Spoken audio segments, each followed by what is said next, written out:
passa e per me non chiar algo di financieel beheer, che il minister sta dando un extra toelichting over contribuendo che manejo financiero e di dos sin saber con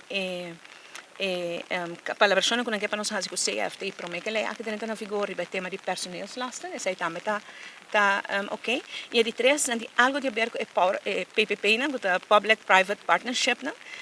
esta una realidad lamentablemente con il governo per me con noi a Mara Aruba con PPP não com assim nos hopi danho financeiramente pensei nós desde nós temos governo nós não tá usa PPP mais nossa palavra é também depois com Holanda agora que não tem uma possibilidade para nós volver para usar PPP pero não é uma coisa hopi danho com tipo de PPP hopi específico pero outro PPP não que se porta bom nós temos nessa justiça que está por banda de toda maneira para chegar a uma prisão nova para Aruba com uma necessidade grande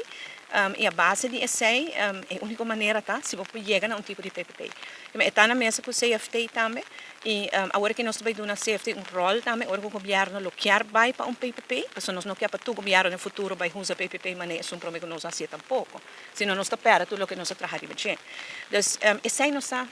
falta para concretizar o seguinte dia aqui com o secretário de Estado van Huffelen e agora nós porque claro também que cambio de lei aqui